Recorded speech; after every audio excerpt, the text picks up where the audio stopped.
I'm always live. You're It's all living. yeah. I realized again. I was editing my stuff and setting up the chat. But then I realized I was. It's one of those weird things in Streamlabs where you forget that when you're editing something, like if you're not in edit mode, or yeah, edit which is what is the studio mode. Whatever you're editing is what's live on the screen. So I apologize for you guys seeing me in silence setting up the chat bot. But hello everyone. We got Spencer here. I'm here. We got MJ. Did you say something? I didn't hear I anything. think I did. Okay, He there we said, go. There we "Nope." go. And then we've got Kiyoshi as well. I don't know if he's. I can't tell what he's up to. He's I he's can't tell muted. what he's up to. He's muted. But yeah, today we're gonna be talking about Sadhead Sunday, and then we're gonna be also talking about Bookcore and going through Derek's thing. So bear with me because I'm MJ's eating. Spencer is in a different room Wait, because of COVID, you have a bear with you? and so yeah, I've got a bear, a giant bear actually, a gay guy, Fuck. a Oh, beagle. yeah. No proportion talk, not yet, man. That episode comes out today, which means you have to wait a week for us to review it later on. So that's how this works, baby. It'll be on the next one. Um, so we're gonna jump into Sad Head Sunday. I know. Oh yeah, I forgot to have to go live. So someone can see this. I apologize if it makes everything. Whoops, that's not what I want to go live. I don't want Spencer to see what I'm what the Jerking off to. yeah, what I'm jerking off to. So let's go. Let's jump right in. We got Philip Regard right here, rocking the punk rock hat with a yellow OCBD That's a um, PRH. PRH baby. I was like, I said OCBD, not PR. OCDD? Yeah. Yeah. And then he's also got some jeans cinched up real nice with a western belt, his swatch which matches his shirt perfectly, and then a gun club, or I guess a houndstooth jacket. What's the difference? I don't know what the difference. I guess gun Well, club is slightly different. he's in a gun club. That's right. That's just when he takes out his arms and flexes them. Mm-hmm. That's right. But yeah, very cool look. We don't have a lot of people for Sadhead Sunday, unfortunately, which is fine because it just means we have extra attention to give to Philip here.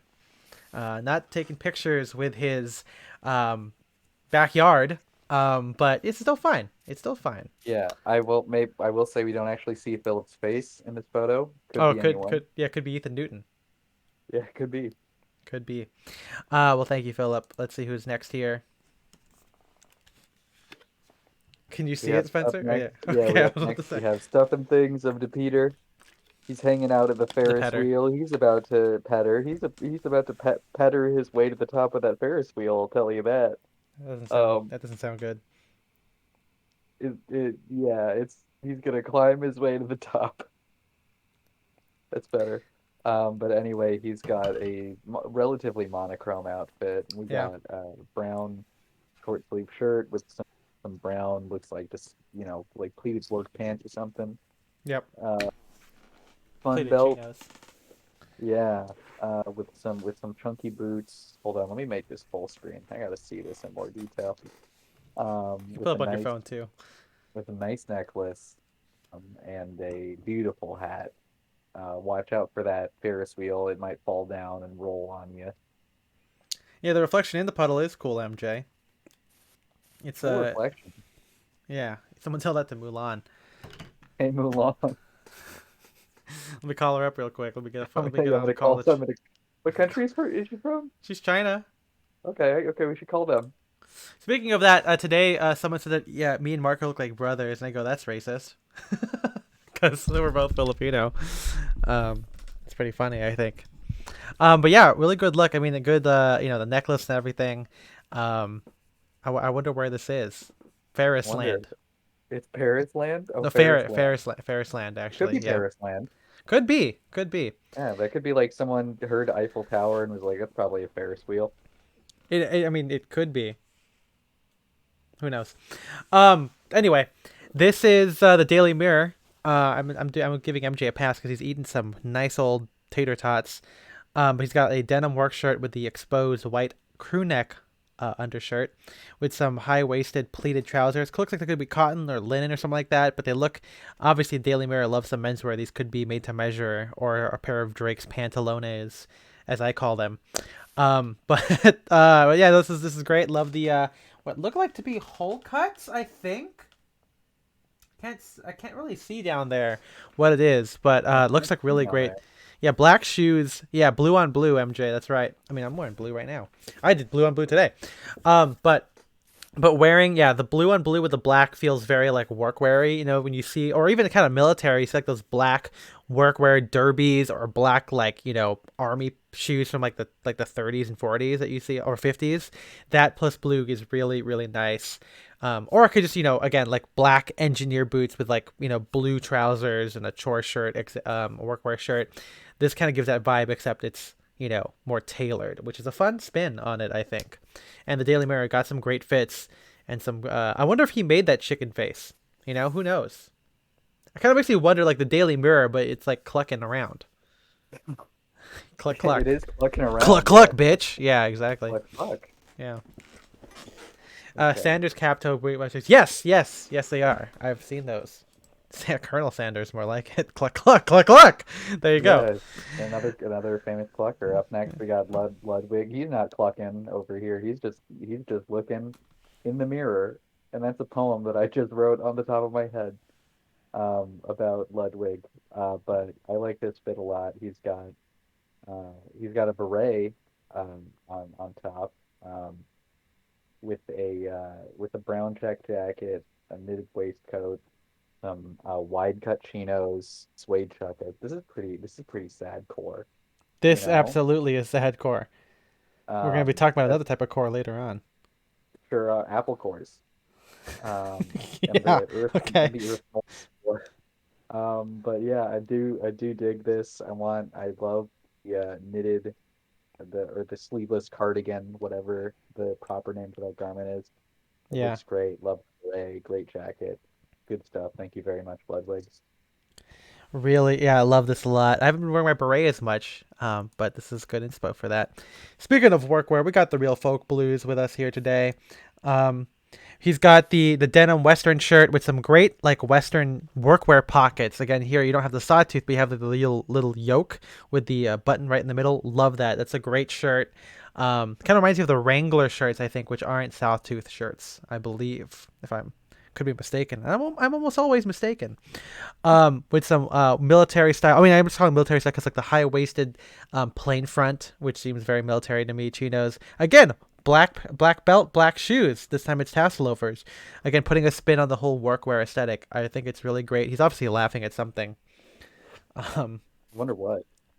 yeah, guys, put a comment in. Also, here we're introducing something new here, just for the chat. If you guys think any of your favorites, please let us know. It helps us pick who's gonna go on each month's recap for the bonus episode, which is coming out the week after, well, after the Sunday. So, you have this week and next Sunday to pick who goes into the next one. So let us know in the chat here. I know there's only like 3 of you in the chat, so you guys could decide. I mean, we have our preferences, but also we would Yeah. love it if you You guys guys, picked as you guys well. remember the movie Swing Vote? Yeah, What's gonna happen to you? Is that Kevin Costner? I think so. Yeah. I feel like You're gonna that's be what it Kevin is. Costner, and we're gonna swing you. Ugh. Okay, you got Tio Venice. Up next, we got Tio Veniz, and here he is, standing right at us. Shark's up to his knees. I have to point out first. Um, Shark eating his face. Oh But no. yeah, oh no, but we have a denim OCBD classic with a nice like olive 3 roll 2 jacket, soft shoulders, wide lapels, That's great Spear and details McKay. on it, like this, yeah, swelled edges, and then some pleated trousers, Mm-hmm. chocolate brown, a really really lovely color. Yeah, good stuff. Nice color pairings. Yeah, this is, I mean, classic men's. I feel like MJ would be into this, the blues and the kind of The real neutral blues, tones. Yeah, say the folk. real, yeah, folk. Folk it up, bitch. We're gonna say bitch to everything. That's our way of doing I it. promise, yeah. Yeah. Whoa, this is great. Okay, speaking of Oh green, man, we got Platts Mania Ruth here. Honda Richie forever. wearing yeah, Ruth Bader, baby. And turned that into an NFT. And they did, kind of.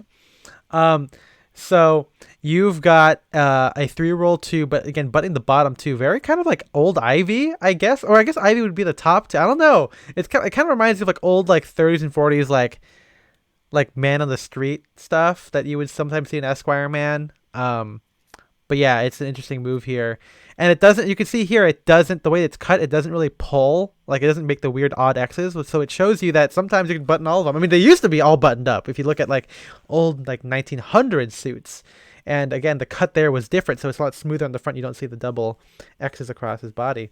What's up, Honey Syrup? First time viewer, first time First for time, everything. first time. Yeah, you got a contrast gingham shirt with the like a super spread collar with a gorgeous like olive stripe tie with the kind of like the alternating stripes, which is really cool. Kind of a tone, same thing in the pocket square and some burgundy lace ups. He's always in an interesting place. I love how he keeps us guessing about what he's going on. You know, like art. Hmm. I mean, I feel like he's been in art galleries before. I think. Was he a Um, painter, or maybe he's a famous art I don't thief? know anything about anybody. And that's the promise. That's yeah. I love it. Um, we got Have a Nice Shoe. Yeah, and he's checking his watch. What time is it? It's Sadhead Sunday. Thank you very much. I was gonna say shoe Um, time. Shoot time. I mean, I Yeah, guess if you, it's a hair past a shoe. That's the joke you would say if you weren't wearing a watch. But sure. anyway, I dig this. Getting back to the Instagram, hang on.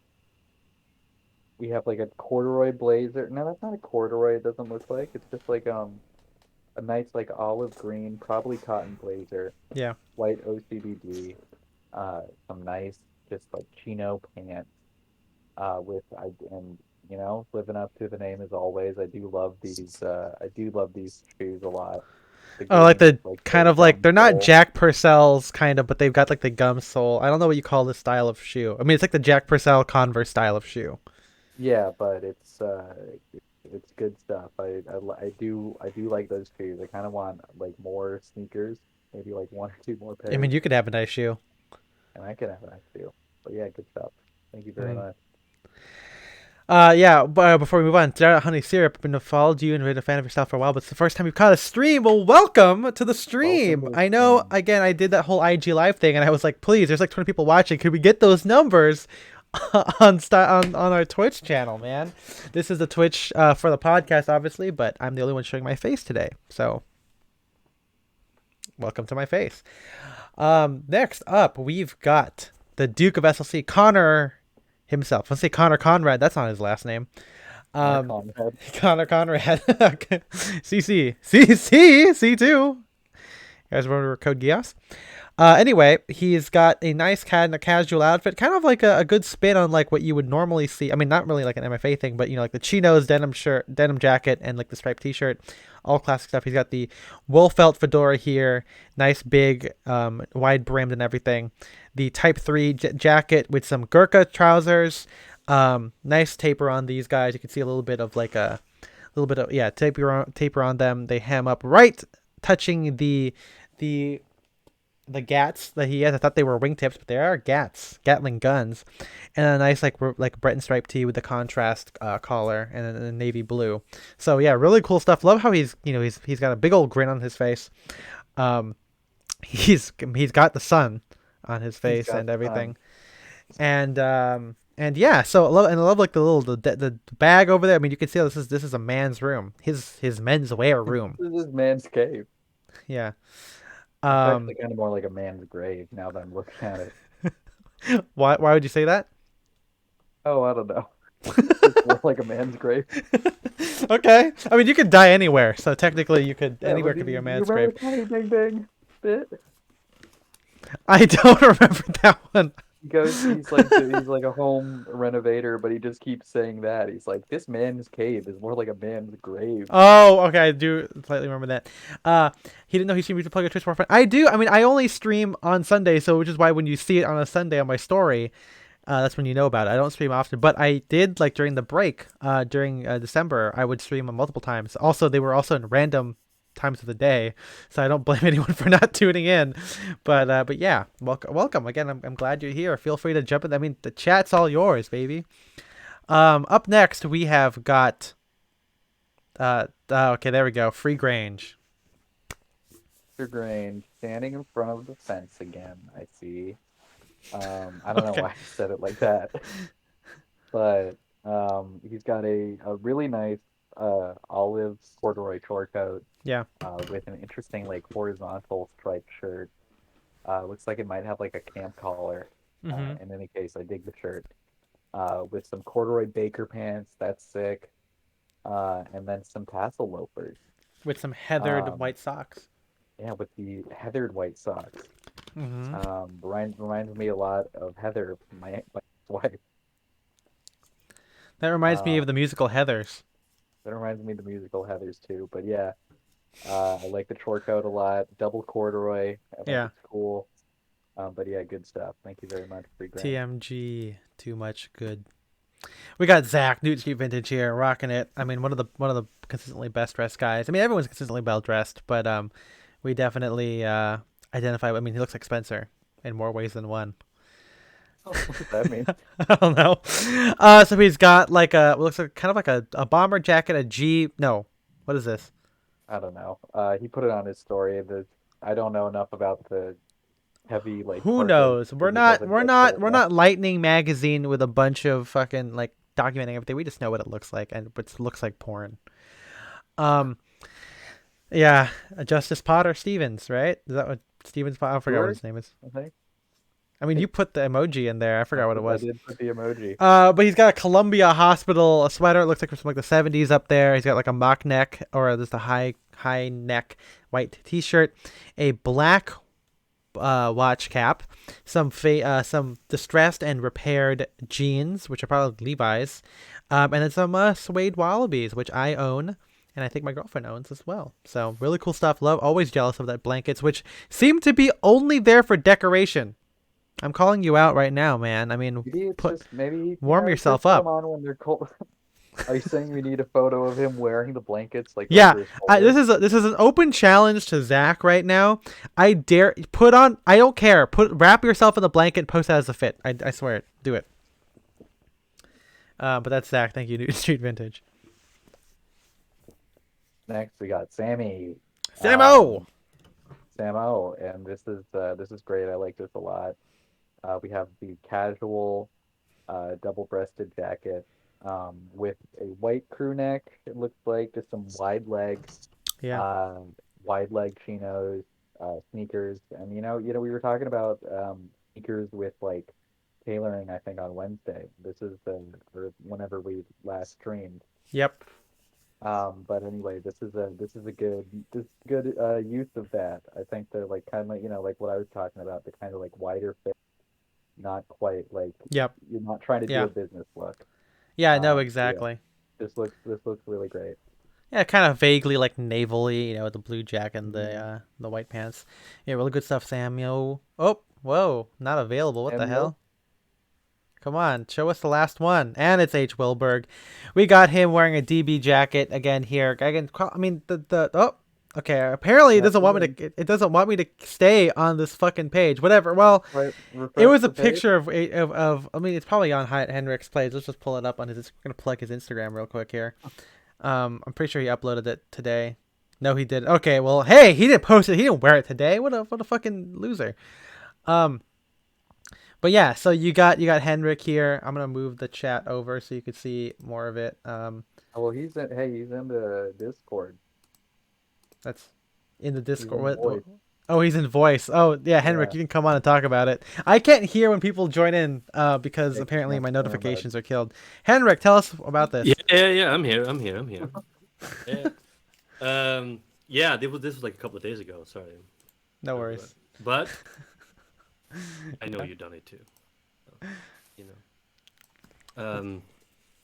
Yeah. So we just had Sam doing the summer navy blazer. I'm doing a Yeah. deep winter. This is the vintage Armani one. I don't wear it that often, but bring it out now and then. It's like a vintage cashmere Armani. Oh It's like the wow. long tails. Yeah, it's pretty nice. Um, don't know why I don't wear it that often, but and the shaggy dog, the much discussed Yes, the cream or not cream enough shaggy dog sweater. The ivory shaggy dog. Yeah. Yeah. So, which is the only time I've worn it. Vintage polo cords, paraboot rhymes, loafers, and the beret and the The scarf. Aquila sunshades. Oh, you got the Aquilas. Okay. Yeah, it's not it. You got the black ones. I got the tortoise ones. I think. Tortoise one. Are they still the Apollo or are they the other style? Yeah, it's the Apollo. That's right, Okay, that's right. gotcha. Yeah, those are the one. Yeah, I like those ones. Not to like plug them. I mean, I actually this is a funny story. I don't tag them because I know that they're kind of popular on Instagram, so I don't want the connotations of me plugging Aquila because Oh.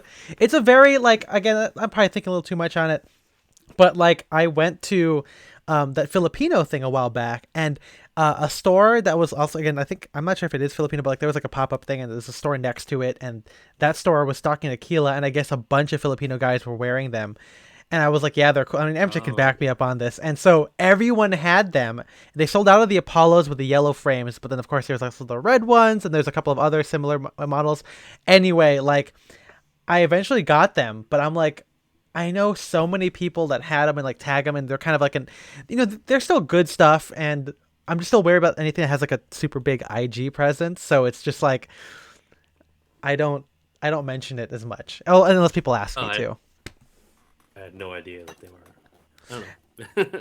Oh, I mean, you tag all your brands, and we know that someone gave you flack for that at some in the past. yeah, I know. Wonder who that was.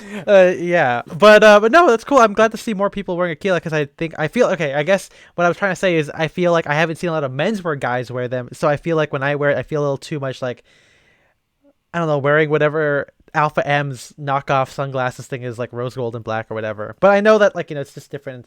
It's all perceptions and optics and stuff. So, but cool to see it. I know they look great. Have you been enjoying them?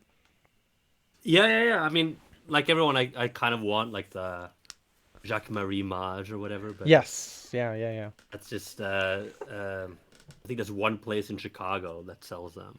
That's the only place that's not on the coast or something where you can try them on. Yeah. So, and that they're also insanely expensive, and I do break and lose them. So That's often what I'm that scared it's of. not- it's not- I mean, Spencer so there can. is like yeah. So there's like an upper limit to what I'm willing to spend on. But it's nice to find like those kind of thick acetates, slightly heavier ones. Yes, exactly. Yeah. That is not that easy to find. I've tried several sort of compromises before, and Right. I don't like I had got those Ray-Ban, like what are the ones, the Wayfarers or the Yeah. Are those the like the bigger classic ones. Yeah. yeah, with the slight angle, and Yes. they're not as good. I think these are better. Yeah, than Aquila the has some classic heft to it. Wayfarers. I think they. I was Yeah. very surprised when I was able to handle them. Um, and then MJ has kind of like a P3 style, which he got at a sample sale. I guess he never. I mean, I guess they didn't do well or didn't make it past the design stage or like one of the initial samples. So MJ was able to get Okay. those, which was really great. It's his is tortoise with like a kind of a reddish tint. But yeah, no, these are good. I mean, my only expensive sunglasses. I guess. I mean, these were only what 150, I think. So these weren't that bad.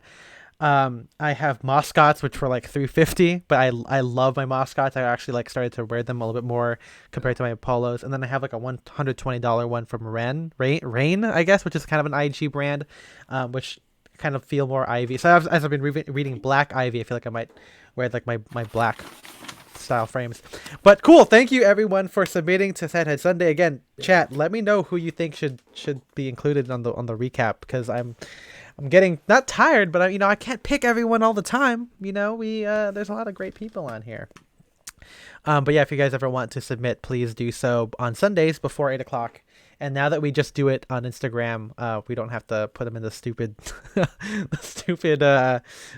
spreadsheet. Not spreadsheet. What do you call it? PowerPoint. Thank you, MJ. But let's get to and that was quick too. We only had like 15 people on there or even less. But let's get to the topic at hand. Bookcore. I'm gonna pull up the Reddit thread so we look at that. I'm gonna look up the actual Bookcore Bookcore post because I think this would be a fun I can't. Okay, I guess it's not in my recent stuff. Okay, book, core, die, workwear. I guess I could just click it from the Reddit post. So here we go. I'm gonna click this. But yeah, I actually was talking about this with my girlfriend today because I feel like she's very book core in the sense of it. So if you guys haven't read this, MJ, if you want to put this in the chat so people can see it, but you can see it. We can just go to Die Workcore. It's his most recent post. Um, but yeah, I'm gonna make the chat a little bit smaller again here. There we go. But yeah, so this is a new article by Derek Guy of Die Workwear. If you listen to the Blammo um, bonus episode, I think he talks about this, or that one came out before the end of the year. So I feel like it was, from what I remember, it was almost like he was coming up with the idea um, during that episode. I could be wrong. I don't know how long it takes for Derek to write an essay, but he wrote this essay on how everyone's dressed like a book's regular. In fact, he says it in the Blammo one. For context, I think him and Jeremy and Jeremy's co-host on his bonus episodes are talking a little bit like what to expect from 2022. You know, we had a stream like that last week about this kind of thing, and he was saying how he was noticing that how everyone, like the title says, everyone is dressed like a bookstore regular, like as if everyone is kind of attending an author talk at your independent bookstore. You know, like this is not a little bit about like, what's up, folk blues? Hey, first time you're in the chat here. But anyway, yeah, it's like as if like, you know, you're a little bit indie, you know, you're going to these independent bookstores, you're watching like someone give a talk, you know, during the week or whatever. There's a little bit about, you know, like old people, retired people. He says here like community cherished by regulars, neighbors, dinner dates, bookworms, French transplants, Spanish tourists. You know, there's a little bit of like, and I'm sure we'll get into this in a second, but like kind of not old money, but like older established people who have a lot of time on their hands who, you know, go to these things during the week. And there's kind of this, not uniform, but a very a vibe or an aesthetic that you can kind of gleam off of, that you can kind of see that there's like a commonality amongst these people that support or that I guess patronize. I always see that's weird. The word patronize, like it means to, it's kind of a derogatory term, and also not derogatory, but a negative word, but also like it means to be a patron of something. But like these people that go to these places, and Derek has some photos of it, you know. And I guess I don't know. I haven't read through it in a little while because I read it when it came out, but like I'm wondering what's causing this change, you know, where like I would say like the Bullshot Book Club was kind of ahead of this curve a little bit, you know, being the tailoring end of this. You know, they're not super indie, they're not super, in my head, indie meaning an aesthetic, but like they were kind of in that vein of like, you know, younger guys who are, you know, wearing tailoring, but like in I guess a slouchy or like a approachable way that kind of signaled their bookish interests. But you know, we're kind of seeing this more with like AL decor and everything, kind of, I guess like the like French Ivy a little bit, but yeah, there's just something about here. Bookcore is an amalgamation of the last 5 years of trends: normcore, gorpcore, dadcore, vintage, 90s sportswear, American trad, western wear, Native American jewelry, pleats, dad caps, wide leg trousers, oversized eyewear, Balmacans, leather blazers, Patagonia. I mean, there's so much about, like, I think that Derek is intentionally not, you know, saying like prescribing something to it. It's kind of like everything, but it's, you kind of know what he's talking about. I don't know. I mean, Spencer, feel free to chime in too, but like, you know, I mean, you like reading. Yeah, sure do. I mean, yeah, you know, everyone wants to be an intellectual now. It's like the cool Yes. thing to be. That's okay. So To yeah, be, you know. we've been talking about. I mean, this is kind of, you know, me and Hendrik have kind of talked about this in the Discord, and if you're not in it, patreon.com/style and direction. But we've talked about this a while about like this idea of like the Indiization of culture, and not about. I mean, it's a little bit about how, you know, the algorithm will give you what you like. So like, you know, it's not surprising anymore that you would find, you know, some random band or like an artist, or even like, you know, an old, like a different movie, if the algorithm is recognizing your taste. So people are getting into things that were previously thought of as niche. The thing is becoming a you know, it's becoming more common to get what was previously not unattainable, but something that was a little bit more that would require more digging to find, right? Like I think, me and Henry, we talked about how, like, before you would have to do the work, right? You'd have to go to these record stores, find these places, find the bootlegs, go to these bands in order to get it, because otherwise you wouldn't be able to get it. But now it's able to happen. And I think with that culture comes this aesthetic idea of what that represents. We also talk about in the Discord. Again, you gotta join the Discord for the initial reactions to all this stuff. But, I think people are able to recognize, as Spencer said, that they want to be an intellectual. So as these intellectual things are coming out into the mainstream, people want to look like they do those things naturally. Like, yeah, of course, a common projects guy could go read go read a book about philosophy or whatever from Bordeaux or whatever, read old Sartre, whatever. I mean, that's not impossible, but it's kind of more fun if you dressed as what you think a guy who would do that would wear, right? Like, you're kind of playing into it. And I think that's what I was also talking about with, like, the Indiization, where, like, people want to look indie and be indie, by like, grabbing onto this aesthetic. Like, it's not like that people, that there's a lot more people into niche things. It's that these niche things are becoming popular, and then the idea of that person is becoming an aesthetic, kind of what Derek is positing here. Yeah, were you gonna say something? No, I was just agreeing. Oh, okay. Yeah, I just want to address yeah. the chat really quick. First Sure. of all, welcome Real Folk Blues. Yep. And then Honey Syrup, we do have a Discord, but that's a Patreon privilege, I guess, or Patreon bonus or something. That's right. So if you wanna, it's the best mentor community in the whole world if you want to join. But yeah, check us out, patreon.com Style and Direction. It's what we can give back to you as you guys. It started out as a tip jar idea. At least in my head, it was a tip jar. But I was like, we got to give something to these people. that wasn't just us talking about movies. Yeah, who are you talking about? But yeah, look at here. So it's when rolled into one glorious outfit, this is the aesthetic of your bookstore regular. It's the person who listens intently to an author talk about Victorian fashion, Tibetan pottery, or the renegade anthropologist who reshaped our understanding of class in the 20th century. I don't like this. It's the Volkswagen outside with the interfaith coexist bumper sticker written in different religious symbols. It's someone who attends every symposium with two names sandwiching the phrase in conversation with. It's the person who gets up to the mic and has more of a comment than a question. I think that's a good apt description of this type of person. Yeah, it's very kind of Portlandia. It's kind of Portlandia, and I was trying to look through this. I didn't want to call us out, but I feel like it's a lot of white people in these images. Which kind of, I mean, there's a lot of white people at art events or. It's true. Things. That's true. But that's all. I've been to author stuff. I've seen the people talk about zines. And I like to go to I went to my local. Not independent books. I guess it kind of Romance is kind of independent, I guess, but it's still kind of a big. It's still kind of a big one, for Pasadena. But yeah, you do see some people like this there as well. Especially they opened up a what do you call it? Not a bar. I guess it's kind of a bar. It's like a mocktail bar. So if you don't want to sit in the coffee shop part, you can go to the bar part, which is and they have charcuterie and everything. And says there are a lot of white people in general. That's you're not wrong. They're everywhere. But yeah, this is kind of the people who are there. Obviously they're always regular people. I'm sure when we go to the Reddit conversation, you will see people say I don't see anybody like this, but I think Derek does say that. There's a lot of white people on Reddit. Yeah. It's let's see here. A few men are always in oversized tweed sport coats, baggy cores, stretch out Shetland sweaters, clunky shoes. Some are in western wear, but never the full cowboy outfit. As a black person, we love books. Yeah, and as an Asian, we like books too.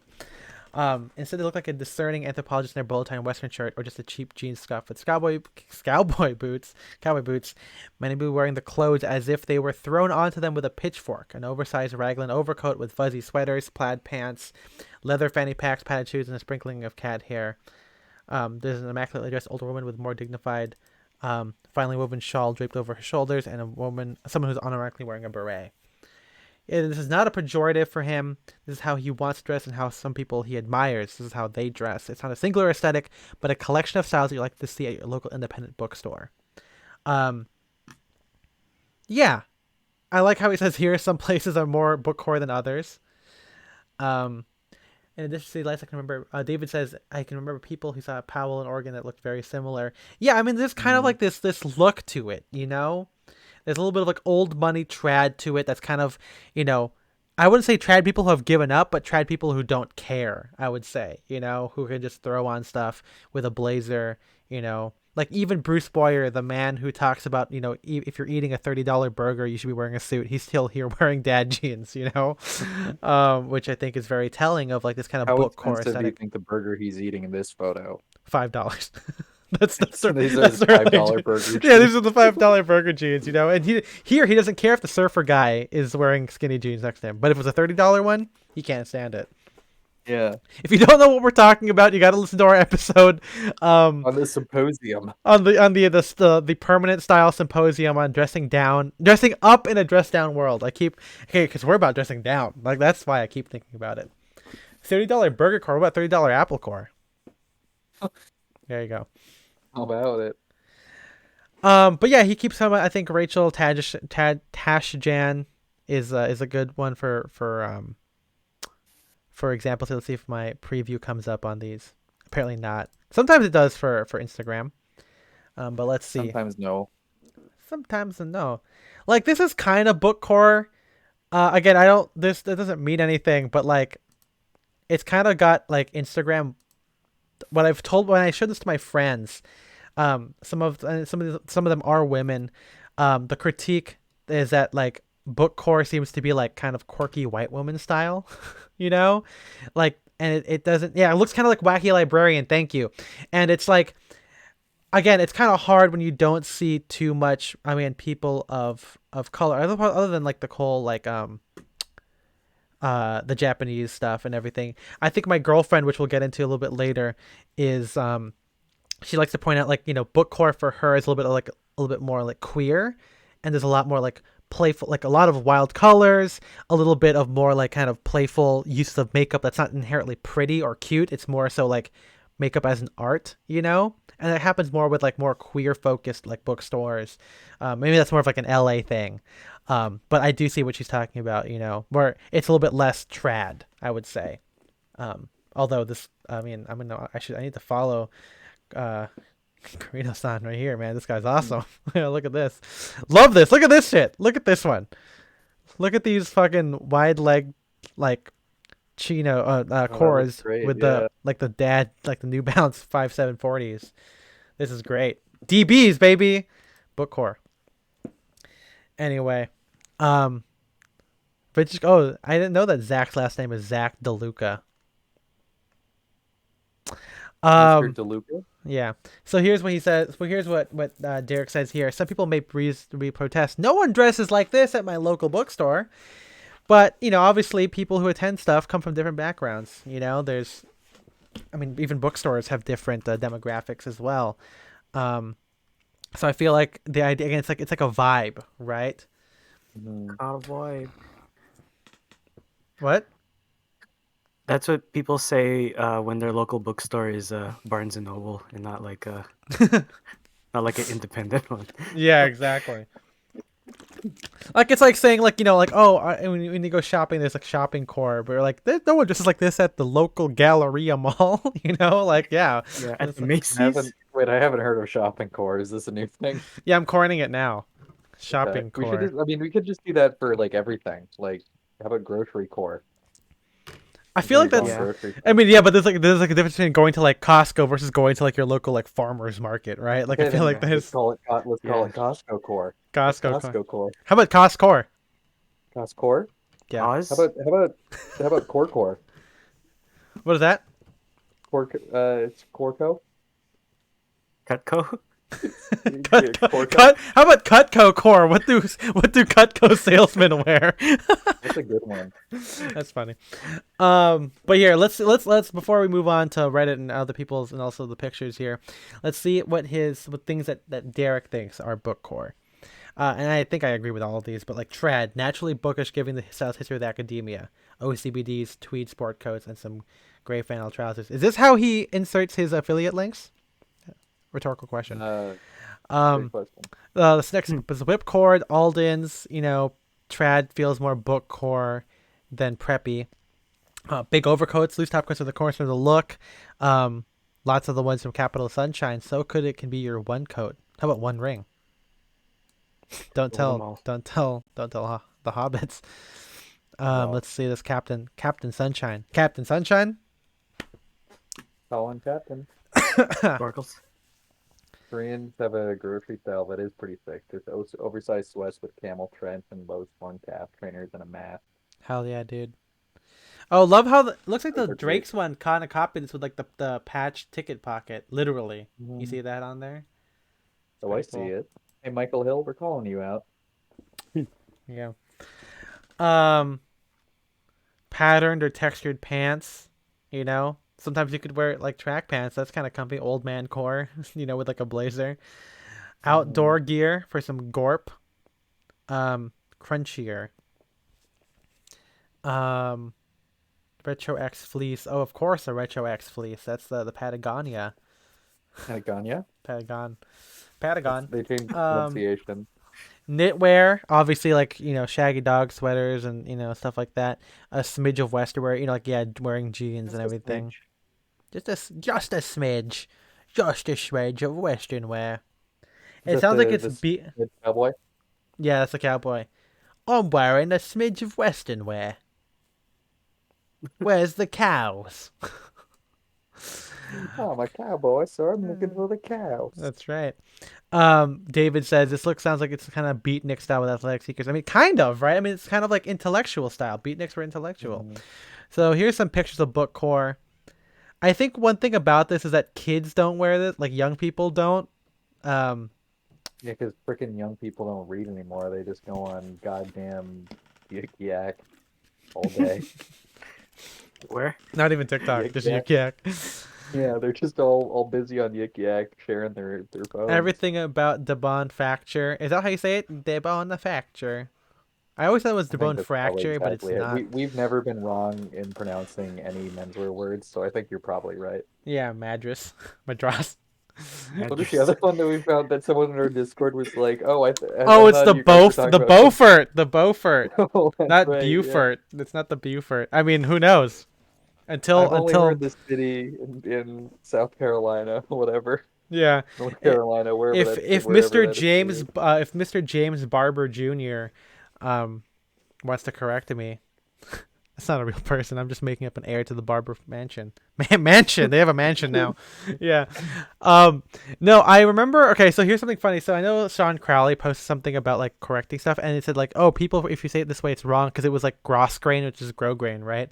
But he also put Barber, and that's how I say it. So I don't know how to say. Barbour.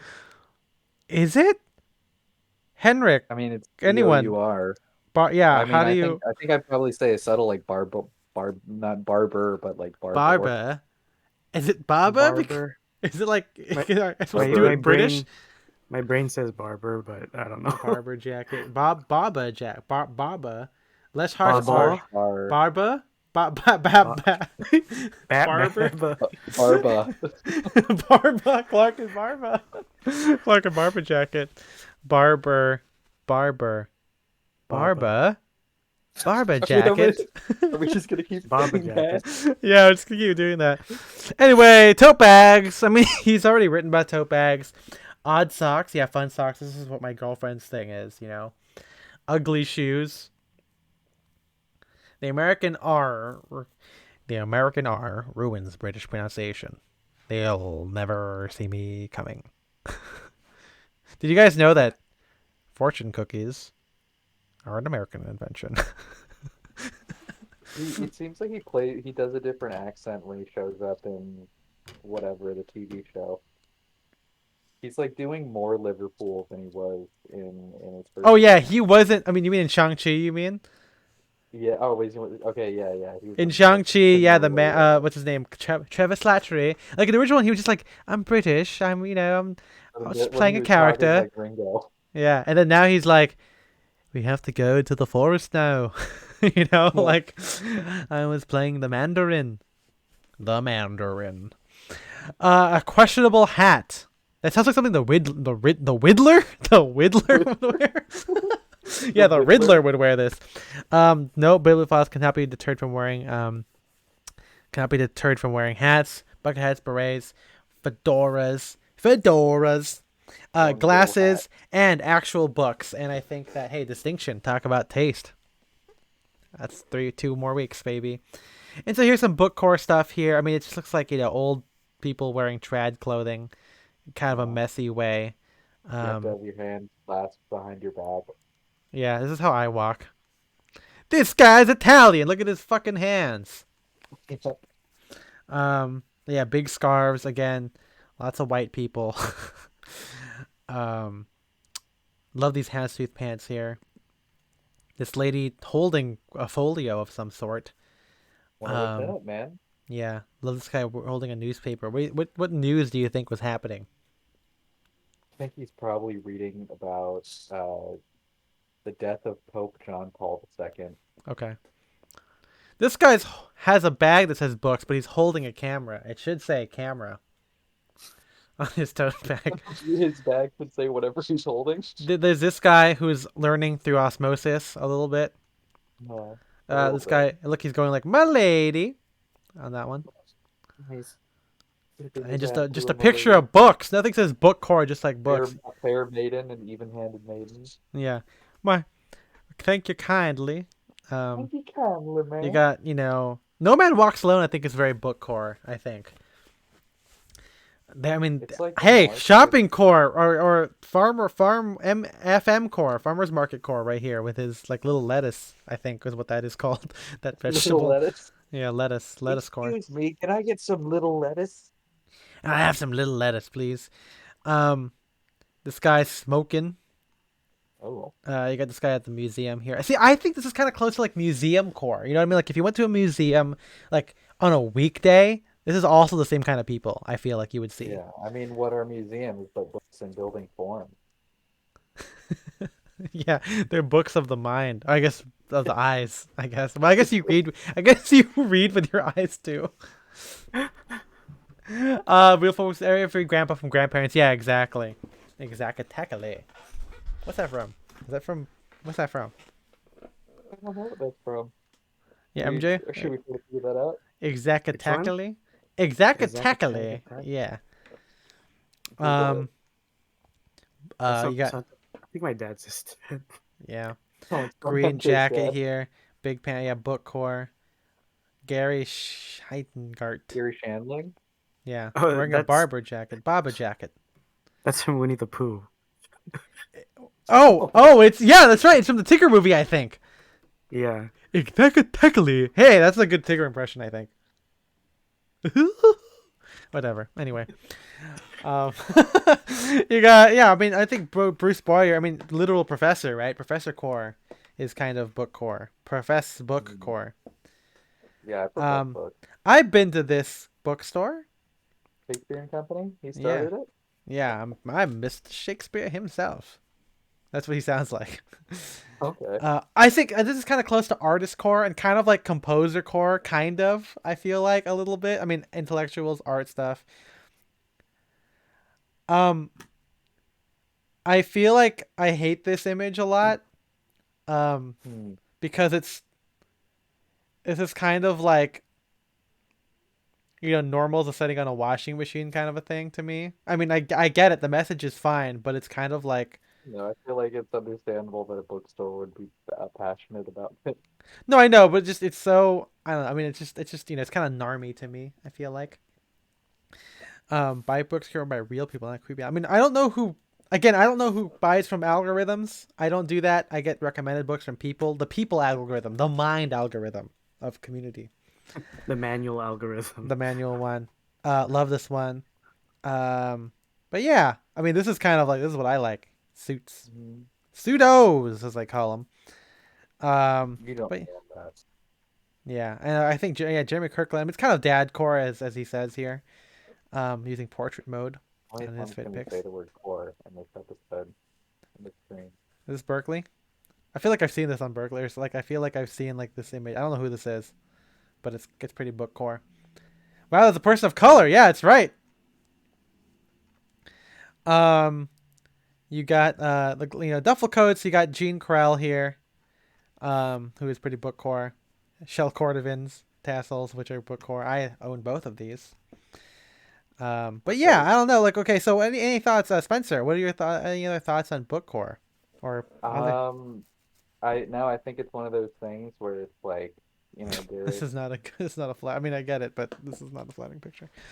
yeah, he's a great mentor writer, and I think something he's good at is taking something like this, where, you know, you maybe never really thought of it Yeah. once he puts it in words, you're like, oh yeah, that's pretty fun.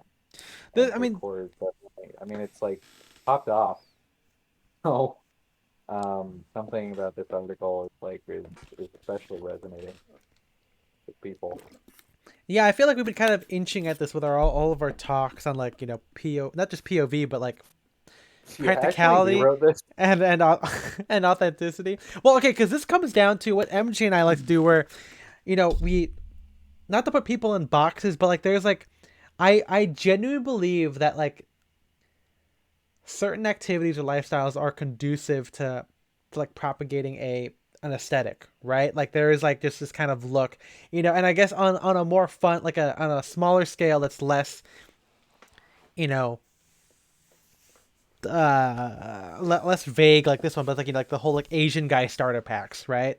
Like that's a good example, and I guess I'll pull it up. Asian guy. Oh, let me frumpy engineer here. I'll need to go back to this. Um, Asian guy fashion starter pack.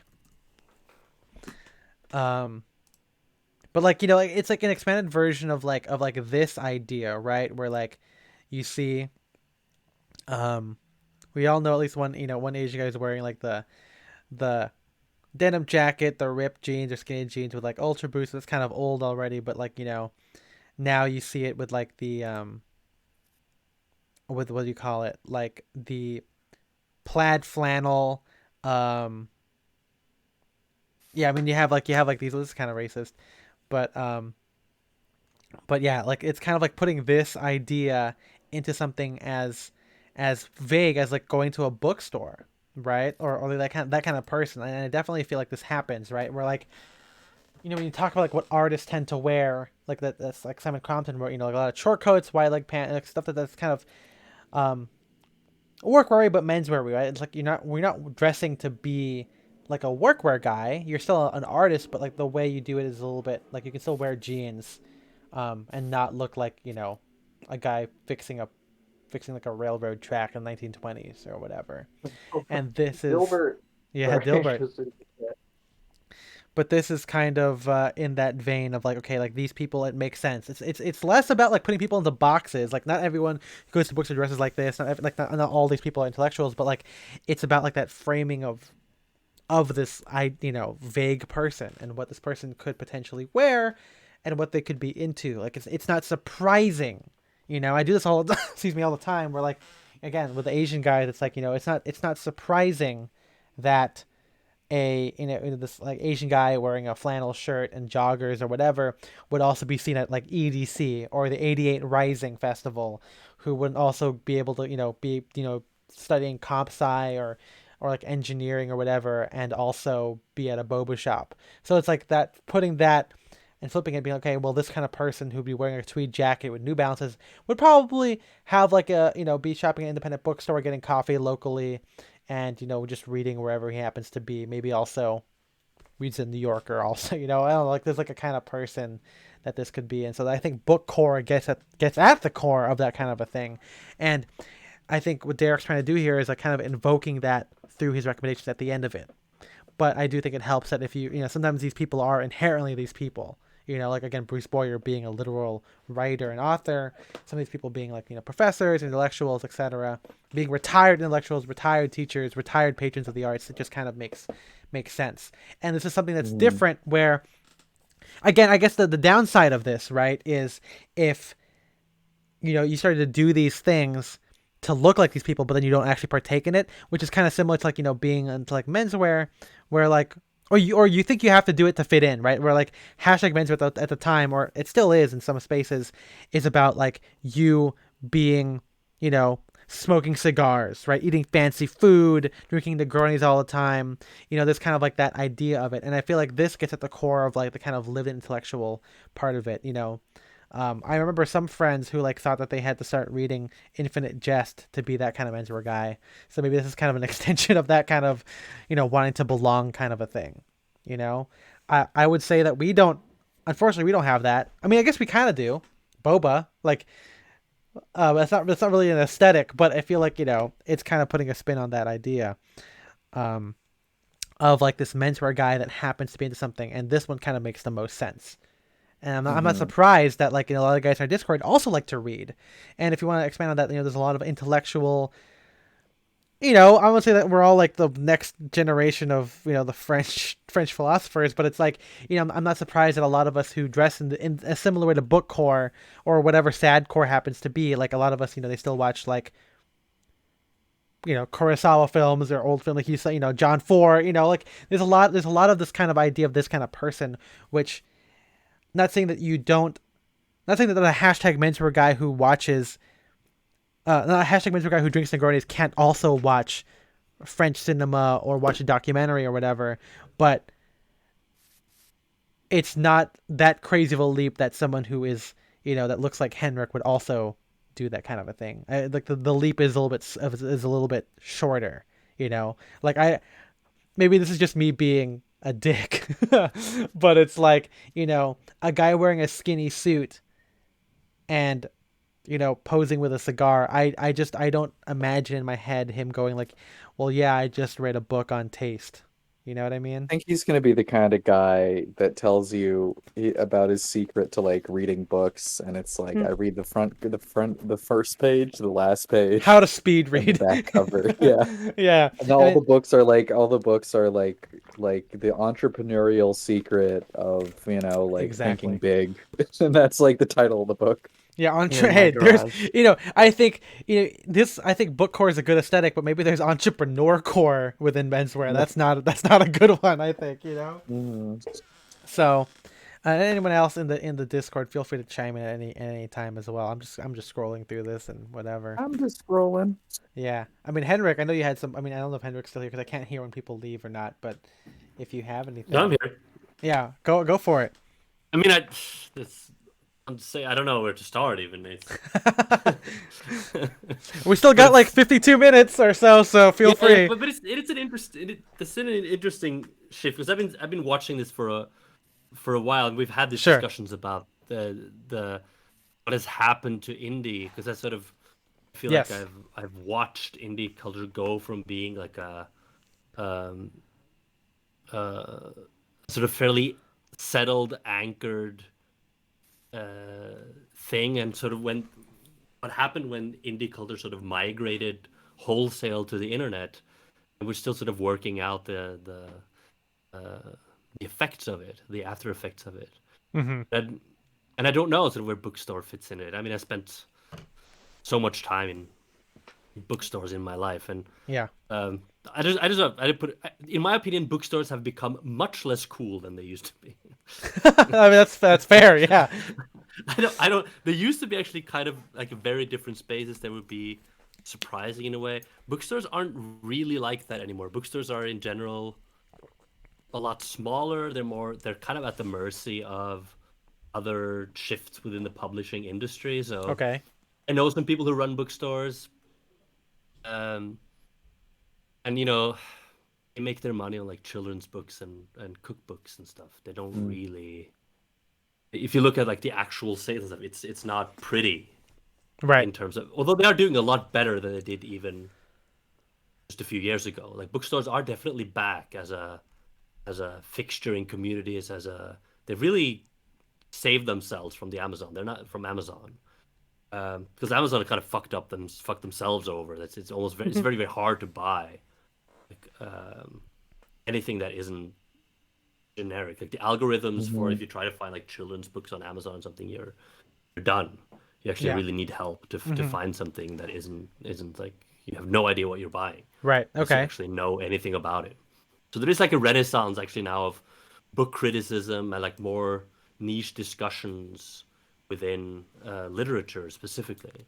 That sort of has grown back. in the last few years, and every smaller town I've go to have great bookstores now, but they're not exciting places in terms of a lot more focused, more curated. They're not like these whimsical spaces where you can find something completely out of the ordinary. Yeah. Um, the same goes for them as sort of cultural spaces too. They've all because they had part because they had to, part because there was a movement like in that direction. Anyway, they've sort of reinvented themselves as these sort of community centers.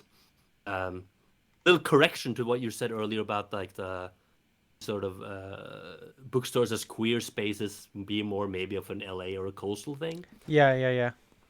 I think my impression is actually it's more concentrated sometime in the Midwest because you have I guess fewer institutions, cultural institutions that codes as queer spaces. Bookstores have really stepped into that. Every Okay. bookstore you go to is actually very much so. I mean, in Minneapolis, that was like every bookstore. Um, but Minneapolis maybe has like a sort of a quirky reputation. Maybe I don't know if that's I didn't know spread that, but that's outside of cool. it definitely does. It's like sort of tries to put. Whereas in a place like yeah, Cincinnati or St. Louis or Kansas City, maybe it's not quite so, but every bookstore there has this sort of same feel to it. Um, so it's not. So I would say Bookcore only works sort of as an after effect. It doesn't really have that um, sort of uh, influence on. It doesn't flow like from the space. It's more like you say, like it's it's bookcore maybe only in the sense that the bookstore itself attracts certain people. There's nothing that sort of comes from the bookstore as a space itself. Museums probably more. I don't know. Um, I feel like all of these cultural institutions are in some kind of crisis or in some kind of flux. Single from the college campus to the bookstore to museum to um, I don't know, symphony centers or concert Sure. halls and so on. Yeah. Okay. All of them trying to sort of reinvent themselves along the same lines, and then sort of getting caught in like uh, certain political currents or political realignments. Like they're all trying to show the correct political allegiance and so on. So they don't feel like confident old money institutions anymore. If that makes sense, That's interesting. they feel like they're sort of yeah grasping a little bit because the gap between what really basically where their money comes from and what sustains them and where they need to be culturally has a little bit of a gap, which also speaks to your diversity thing that you brought up earlier, like why they are white institutions in many way, but their future lies somewhere else. But it's Right. very hard to move that way when all your patrons that really pay for the stuff Yeah, and that's some stuff are yeah. more like museums and concert halls are in a more difficult positions maybe than bookstores, but you know what I'm talking about. Yeah. I mean, see, I wish I was rich enough to support the LA Phil or something. I would love to go and see stuff. But when tickets are like $70 and it's like it's crazy. I mean, not that it's not worth it, but it's like I literally can't do it. But yeah, I actually I kind of wonder that too because I guess maybe being older, right, being able to have more not just financial freedom but time freedom as like as time cop, but that idea about being able to go into these spaces in a that I normally wouldn't be able to go to before, just by again time and money. I'm kind of curious to kind of pay more attention. Like again, I've been because of COVID, being apart from friends, I've been going to my local bookstore a bit more. That's how I got the book on like Walker Evans. I got the book on the French art scene and everything, and I went to Strand as well in New York. But Strand's kind of like a place everyone can kind of go to. I didn't see too much bookcore there. But I think at Vroman's in my city, I do see that when I go with my girlfriend to like the kind of more queer ones, which focus a lot more on like feminist books and or zine stuff like that. There's a little bit more of like the indie, like like India as an aesthetic, hipster, whatever you want, LA queer space stuff. That's what you see more of there as opposed to trad. Also, I'm in LA, so you don't see too much trad in general. But I am curious to see if, like, whenever I go to the museum or when we went to Dapper Day with Spencer at LACMA. Oh, no, sorry, LACMA at the LA Phil. Kind of curious to see if we did see some Bookcore in a sense there.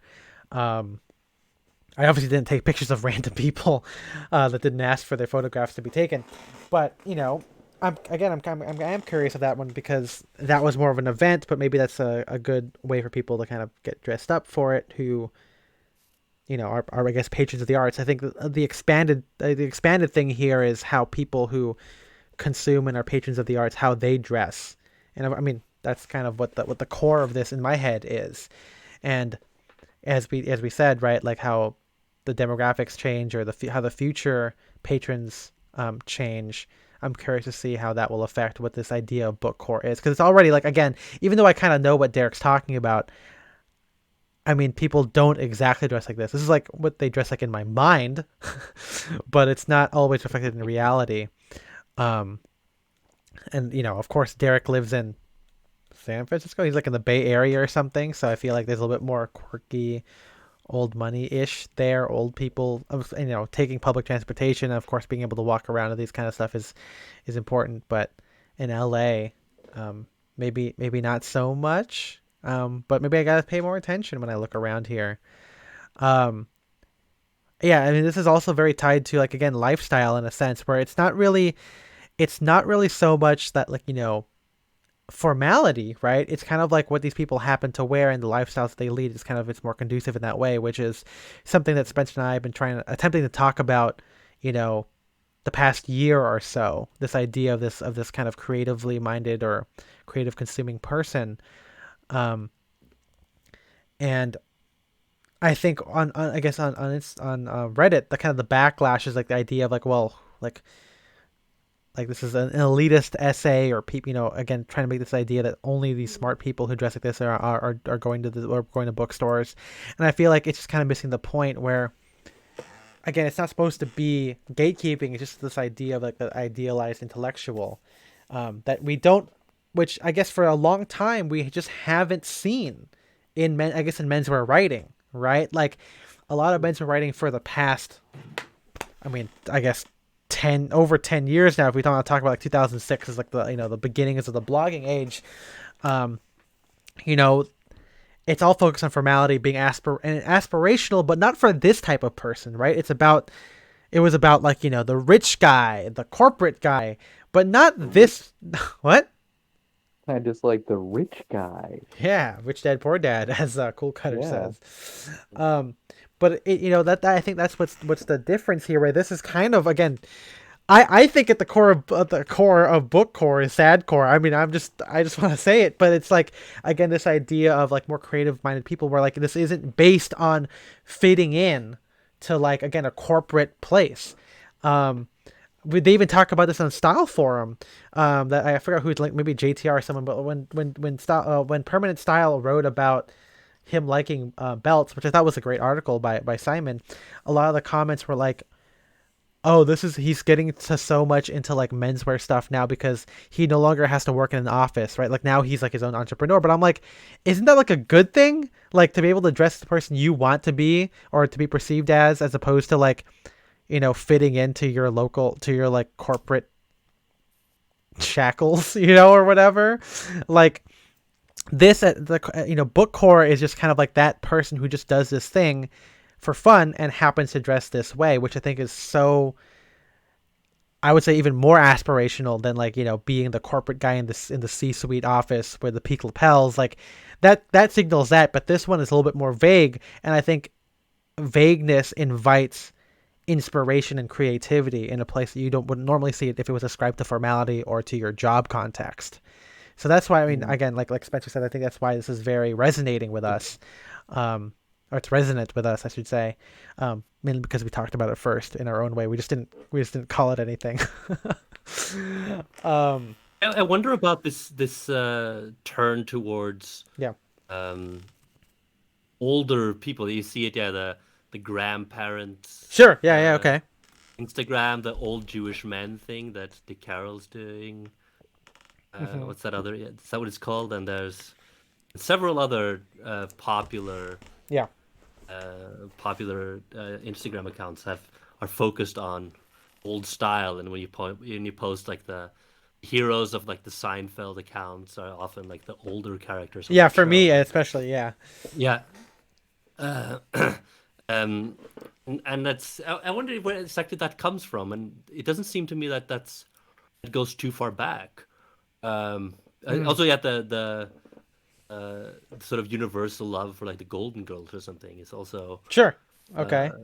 maybe that's part of 80s 90s nostalgia, but also maybe there is a sort of realignment that the the reevaluation of older or old age is upon us. I don't know. I mean, Because it is associated with a certain type of freedom. Maybe that's the well, key. okay, I was gonna say, not to make this like a political or like a class thing, but I feel like, when you see these old characters, right, like you want to be these people because of like we said, security, that maybe the younger people just don't get, right? Like you don't want to be, you know, George, who's trying to find going from job to job. I mean, George is a style icon in a sense, right? But like he's going from job to job, trying to find the easy way to just kind of make money. But as opposed to like, the older people who are just kind of just living life, right? They're kind of just doing it and they're looking great.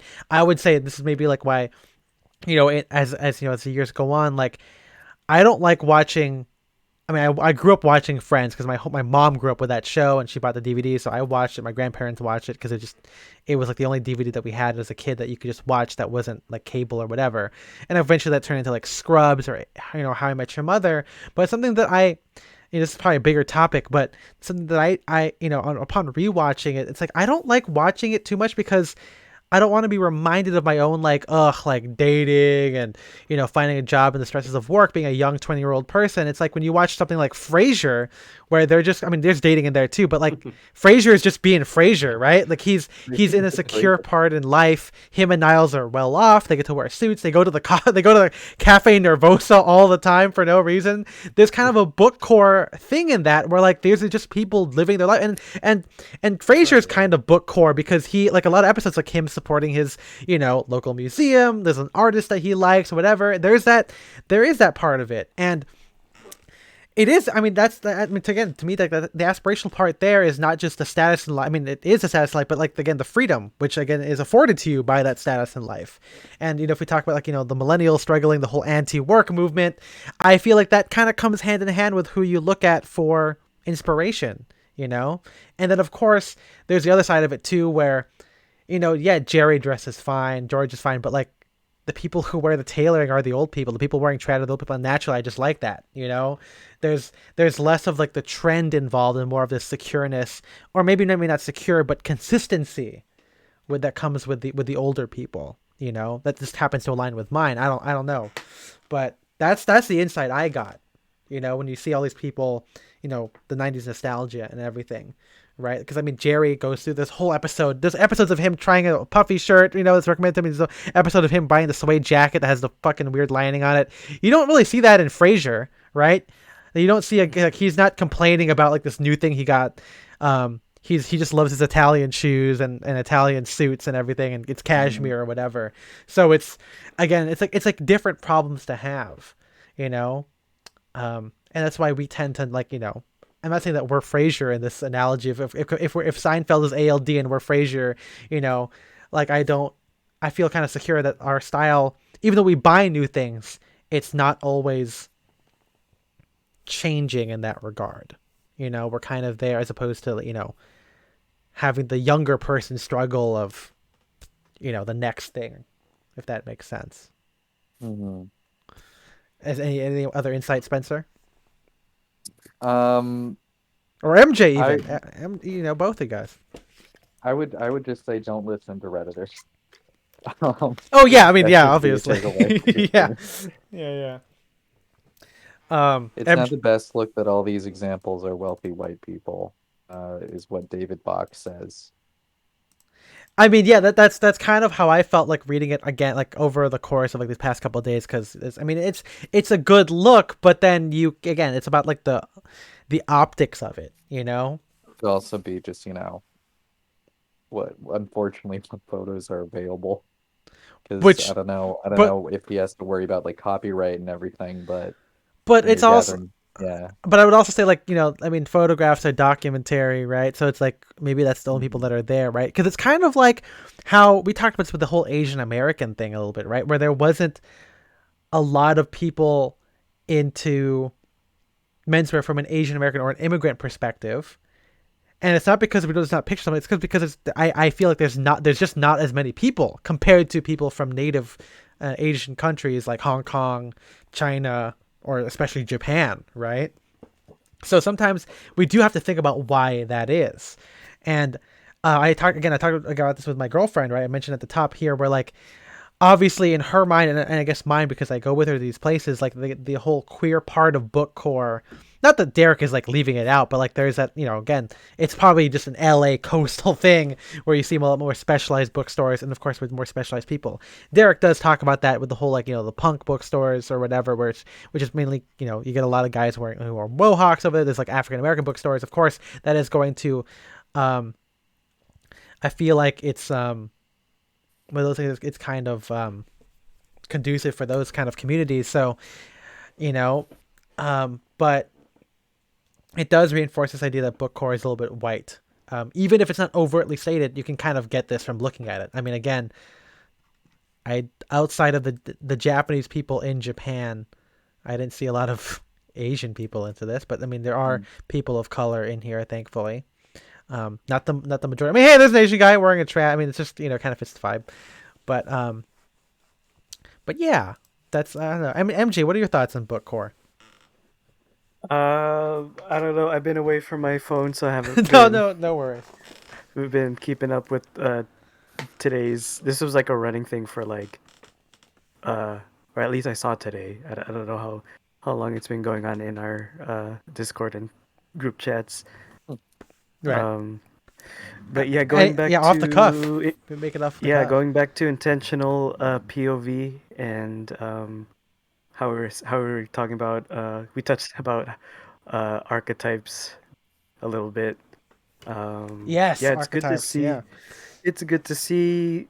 Uh, you know, an intersection that or like something outside of specific menswear that we can like see and take from, be inspired from.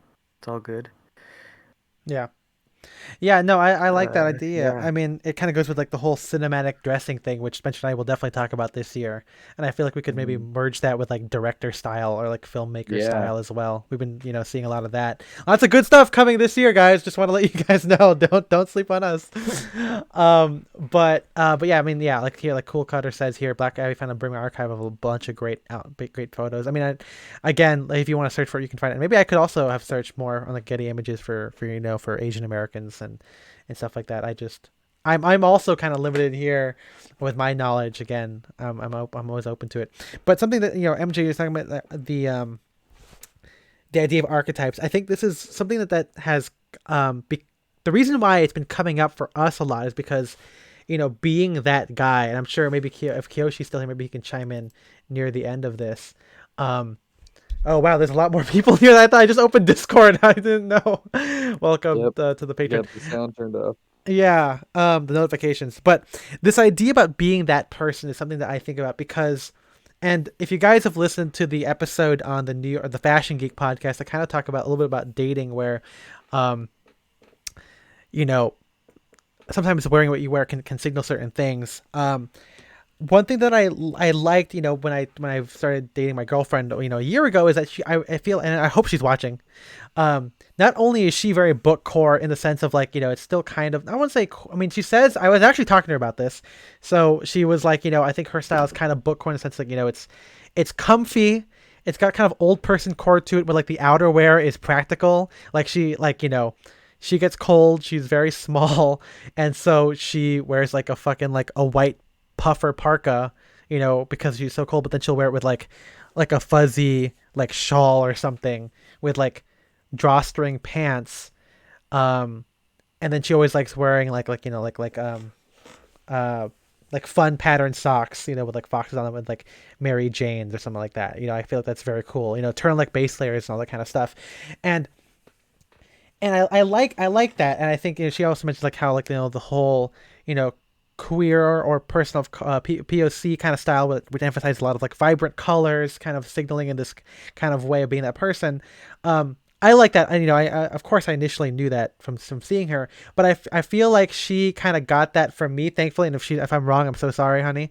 Um, but again, the idea of like dressing in a way that is conducive to being that kind of a guy.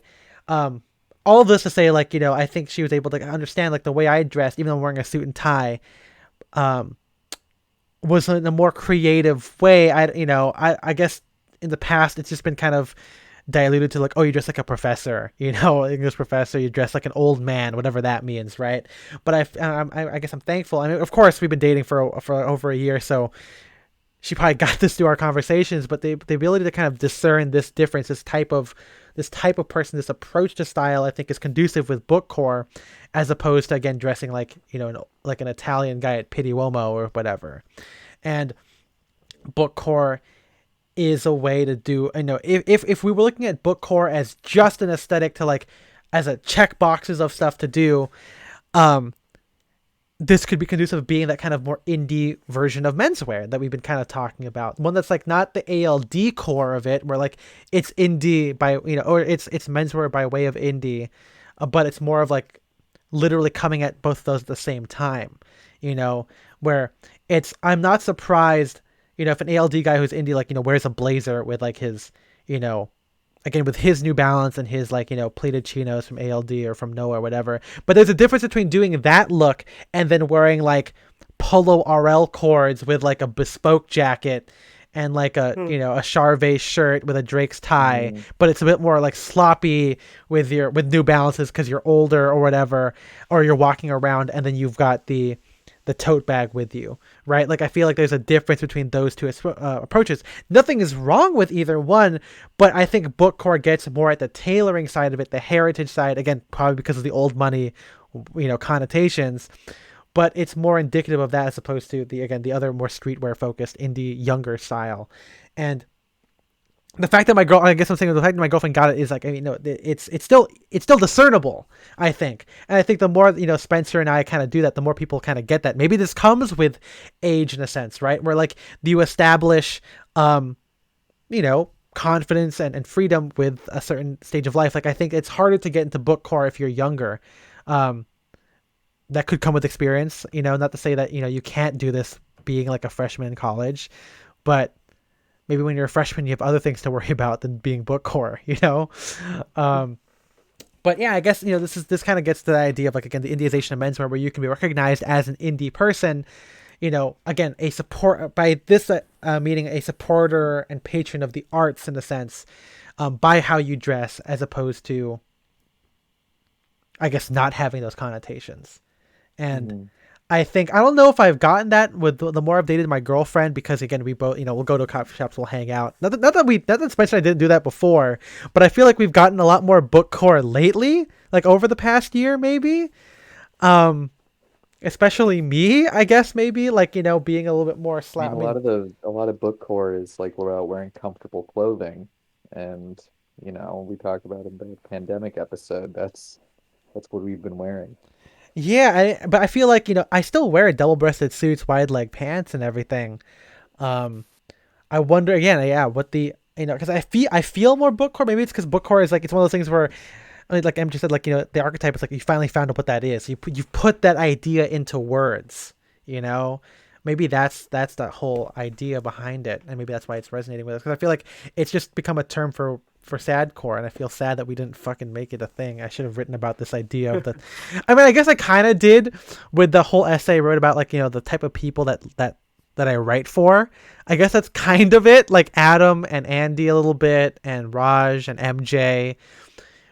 But I didn't talk about, I didn't expand further than that. I should have. Then I would have fucking taken this from Derek. Yeah. But yeah, the idea of that, being that person, it's something I've been kind of thinking about lately. Especially, I think Accidental Cactus is listening here too. But like, again, that idea of that person that you want to be perceived as, You know, cinematic dressing. You know, if you're dressing as a character, what do you want to get from this character by looking at this person? You know, that's that kind of this idea. And you know, if a lot of us are more creatively minded, or again patron of the arts or whatever, there's a look for that, or and certain things are more conducive for it. Hey, Cool Cutter says, Spencer, as a journalist, you're pretty bookcore, so naturally, There you go. right Yeah. there. I love Um, carrying notebooks. but yeah, I mean, Kiyoshi, if you want, I know you had some thoughts about, or you mentioned in Discord about, what do you call it? Oh, you're mic'd up. Here you go. Yeah, about like the kind of person or whatever, Start talking about bookcore. Go for it. Whatever you want to start off with. Yeah, so I think like one of the things that I think it's easy to mistake book core and what you're calling like ALD core. I think there's a distinct difference that like ALD is designed with a viewpoint of like nostalgia for the 90s, Right, it's already there. specifically from like the point of view of like being growing up in like Queens, New York during Sure. the 90s. Okay, yeah. And so like that's where you get the Ralph Lauren elements that come into it. That's where you get the basketball references, Sure. stuff like that. And it's kind of whereas like I see bookcore as something that is more a lifestyle. Yes. Yeah. Yep. Or like, just kind of like, oh yeah, I am the guy that goes to a co-op, and I am the guy that goes to an indie bookstore or a record shop, Yeah. or I have a very specific way I like my pour over coffee, that sort of thing. But it's not so annoying to the point of you're like ALD core? tech millennial, like tech millennial guy, in Silicon Valley. And I think that the other like element of this too is that the references I think that Derek is mostly pulling from seems to be from older generations. And the way I would kind of tell people, if you want to see like more bookcore every day in your feed, just follow Mr. Mort on Instagram. Absolutely. Because this is the kind of thing, like every time he snaps a photo of anyone that's over the age of 50, just like randomly like creep shots them on the subway or in the streets. Like this is kind of close to a lot. You're going to see a lot of bookcore. Not everything will be bookcore because he also loves like just craziness, but he definitely features, especially a lot of older gentlemen and women, that will fall aligned with bookcore, especially like when he goes outside of New York to like, I don't know, like more remote areas in New York, or along the coast. But yeah, I think it's very much that like, a tote bag, wearing a hat because you're bald and it keeps the sun off you, not because you think it looks cool, a lot of worn in, not worn out kind of attitude. I think it's kind of that to me is the genesis of the idea of bookcore, is like Mr. Mort just finding these weird people, and a lot of people being influenced by what Mr. Mort finds, and kind of taking elements and ideas of that and mixing it with all the cool trends that Derek mentioned, like Gorp and trad and et cetera, et cetera. So, but yeah, that's just kind of how I've seen, like, that's kind of how I picture bookcore, like in my mind. And separate it from like all the current kind of like brands or ideas that exist right now. Well, because it's kind of like, I mean, this is a new thing, right? I guess we're gonna have to see if brands pivot to invoking bookcore, right? Because right now there's still that difference, as David's saying here. There's a dress-up feel to fashion, like ALD, right? Like it literally can't be that because it's manufactured, as you say. Like it's a different type of, creating the look. The mindset's a little bit different, and I feel like this will come down to if bookcore takes off. Because again, this came out like 3 days ago, but if bookcore were to become its own, like an aesthetic that is, I think we all recognize it, but I'm talking about like as if it was like explore page core or grailed core, like as like an actual thing that people can like buy into. I'm curious to see if the execution will follow the inspiration, as in at a certain point it is about like taste and attitude, right? Like how they do it. Like you can't, like there's no one tie that is more bookcore than others. If you think about it, maybe there is, like obviously not like a, I don't know. I don't know what a sexy tie is, but like it probably wouldn't be as, like I Charvet would or tweet like on it. yeah, Ferragamo. it probably wouldn't be that, right? Like Yeah. it's interesting to think about in that way.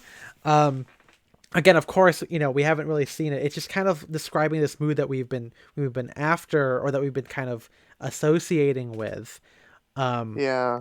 as opposed And to, I again, think it's on a list. Yep. Yeah, I think like the nice thing about this concept is that there's no brand that's really pushing bookcore, Yes. right? Because Yes. this is totally made up. This is totally Yeah. made up Derek made it up, by yeah. a writer. Yeah. You know, like this is just observation of Yeah. a type of person. Yeah. But it's not like a trend. Like, oh, like I'm into like vintage band tees, or I'm a sneakerhead, or I'm a Yeah. hype beast, Yeah. or Yeah. I'm into like a certain brand or a certain aesthetic, or I'm into, a certain activity. Yeah. This is like, because even like Gorp, right? It's based around like technical performance wear that exists for a physical activity you do. Yeah. Whereas like reading is an activity that doesn't really need clothes. either. Yes. Like if we think about it, It right? wouldn't need Like there's a lot of us that read, on a toilet, let's say. Yeah. So How do I dress for that?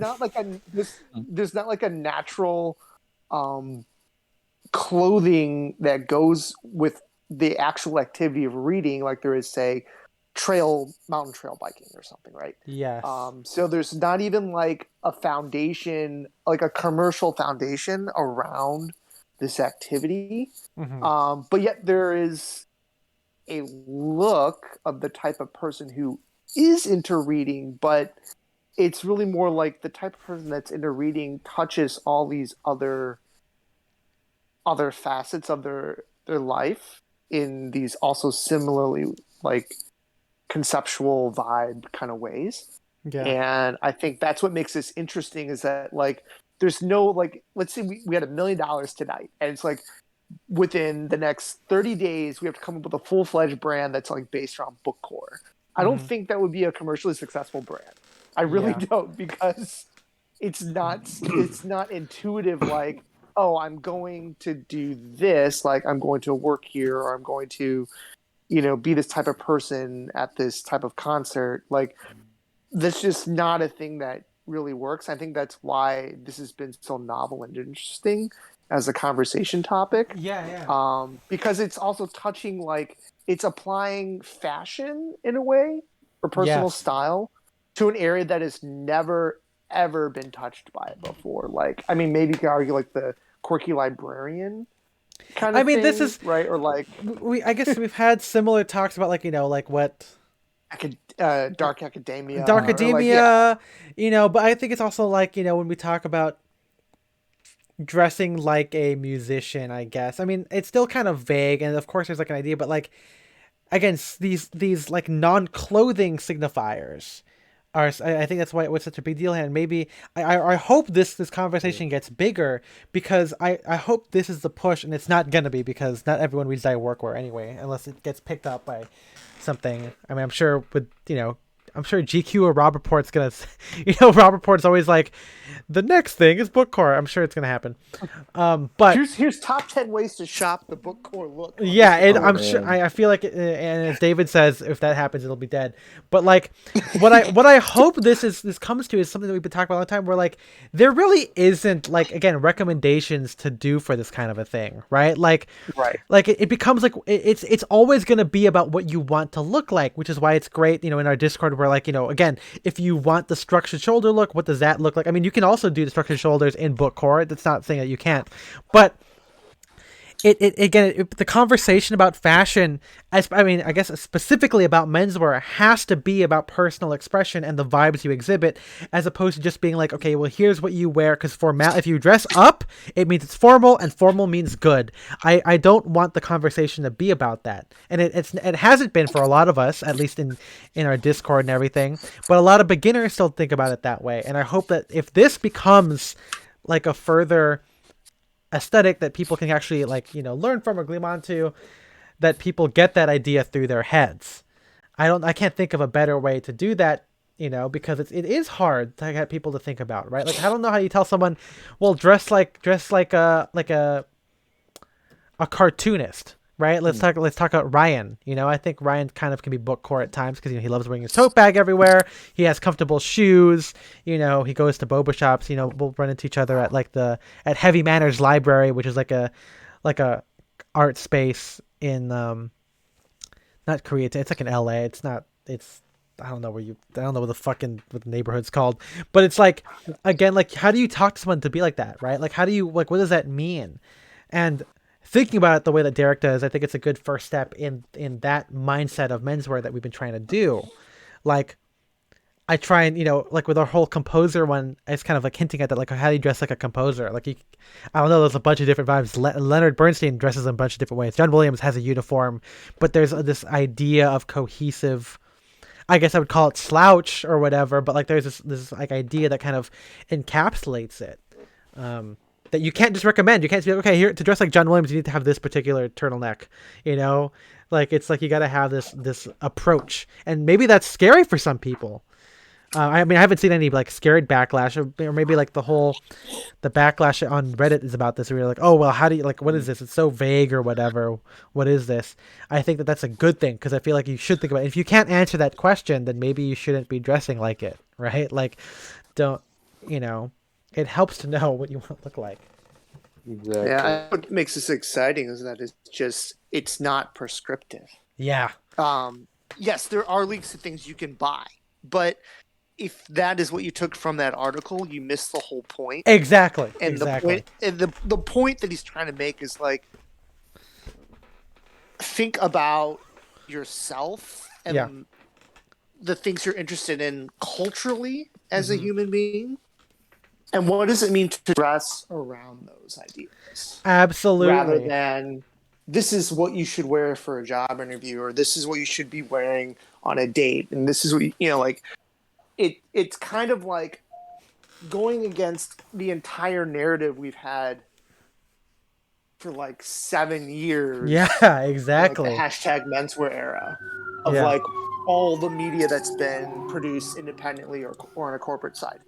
Yeah. And that's what makes it so great, is that it's just like, nah, man, just like think about being a person that's interested in like literature, which is super fucking boring, and I'm just gonna say it. I don't like to read.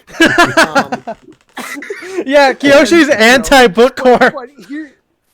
But if you are, it's like take an idea or a concept and then build outfits around that. There's nothing to do with all these tropes we've been slammed over the head with on YouTube and Tumblr for a while, and all these other sites. Like, and I think that's what makes it so refreshing, and also just it gets people talking, because it's a totally different concept, right? Which I enjoy. I love it. No, yeah, I think I'm right there with you, because I mean, to your point about like what to wear on date, I feel like this could inform those things. Like, I think people don't. I think people forget that, or maybe they're discounting this idea, right? Like, Bookcore isn't just for going to the bookstore. Like, it can be a vibe when you are going on a date, or when you're going out to dinner or hang out with your friends. And I feel like that's something that we've all been saying too. I don't know if my girlfriend's still watching, but like there's that when I would dress to go on dates, I would try and be the basic bastard, even though I would dress Ivy, trad, or vintage every other day. But when I would go on dates, I would wear like a crew neck sweater, or if it's a summertime, a crew neck t-shirt, a leather jacket, or some kind of cool jacket. M43 if it's colder, leather jacket if it's kind of mid, or like, a short, like a work jacket, and then wear that with like jeans, and then like Chelsea boots, that version of the basic bastard. But with like Bookcore, like, as time goes on, it's like, why don't I try, like, when you wear that thing, it's kind of agnostic, right? Like, there's no specific aesthetic there. And I think if I dress in a way that was conducive for it, maybe I would have better time on dates, or I would know at the beginning if I would vibe with this person, if they would get it, and I think that's why it's incredibly helpful to kind of have a POV or taste or whatever, or be aware of it when you're starting out, because Otherwise, you'll go through what a lot of us go through, where you start out with those old school formality stuff, those old school, like, and not old school in terms of vintage, but like an old school like mentality of real man, real style, where everything is based on fitting in or being, corporate or whatever. And then eventually you waste the money on it, and then you start to do something else when you could have been doing that the whole time. It's not that you can't. Yep. It's not that you can't dress in the way we dress and go to work. I mean, again, that's some people might have a different thing. I know one of our guys in our Discord got flack for wearing a green corduroy suit or seersucker suit to work, which of course, yeah, that he took a chance. He wasn't fired. But like for like cases like us, especially if you're younger, you can still dress bookcore if that's what the life, if that's the vibe that you want, and still be kind of fine in any kind of circumstances. You can also adapt it to what you're, to the circumstances, right? Like maybe the bookcore for a date, you don't have a tie on or a beret. Maybe you have like a sweater, a nice jacket, like an overcoat or something, or you wear it with New Balance so you're more casual or something.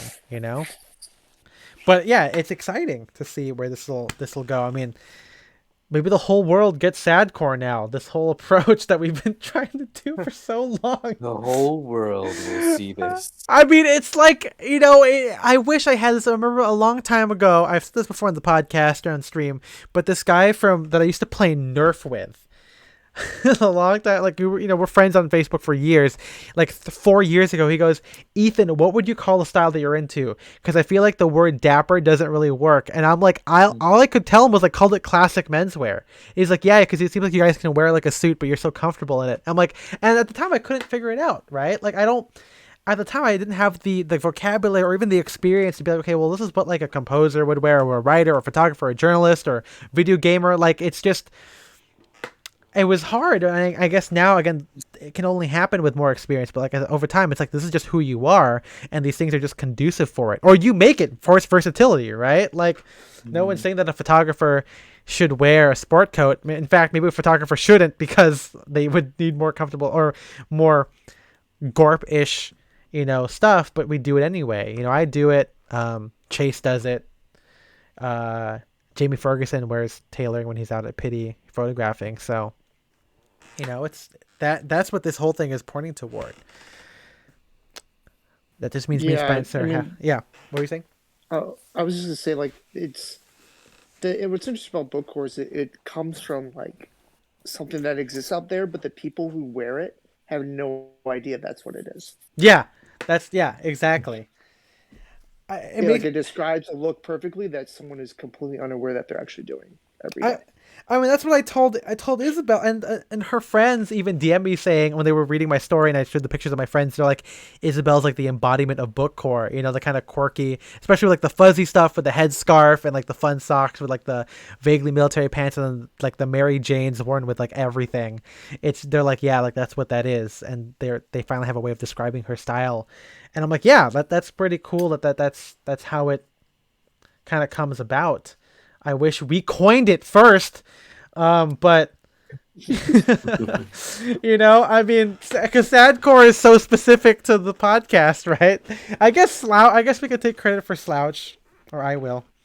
But Okay. I mean, yeah, even though it's not really, that's just it's whatever. But yeah, I'm excited to see where this goes, and I want to know what else Spencer can add to the conversation. Maybe that is, again, our cinematic dressing as a way of getting in there, this kind of person that you want to be. But yeah, any other last stuff from anyone in the Discord, or if anyone in the chat? Maybe. Yeah, Henrik. Yeah, because I do think that the slouch part applied more broadly is key to understanding why there's a certain desire for this stuff right now, even though it isn't like no brand is pushing it, no one who is identified with Bookcore is sort of knows that they're doing it. Yeah. But there is something about the book itself, maybe as a cultural object, and what it signifies, that has sort of helps bringing it to alignment with certain other broader desires, namely, something like something that's not the internet. This is a desire to like unplug and do something else. Something that is outside, even though ironically that the only way something like that can spread is through Instagram accounts and influencers and so on. Sure. But there is, and I see this among young people too, that there really is like a desire for more analog experiences like Yeah. that, and a longing for education that isn't like technology based or um, and the bookstore and the bookstore becomes sort of the only natural thing that you can gravitate towards. And maybe it even has like a certain familiarity with the 90s thing. There was of course all those 90s rom-com about bookstores from Notting Yeah. Hill to You Got Mail and whatever that Sure. Yeah. where they were also placed in this sort of anti-establishment category, that the bookstore was precisely not what was happening in the American capitalism at the time, and what seemed like resisting it was something like that. Yeah. The irony is that this is happening maybe it isn't irony, maybe it's natural.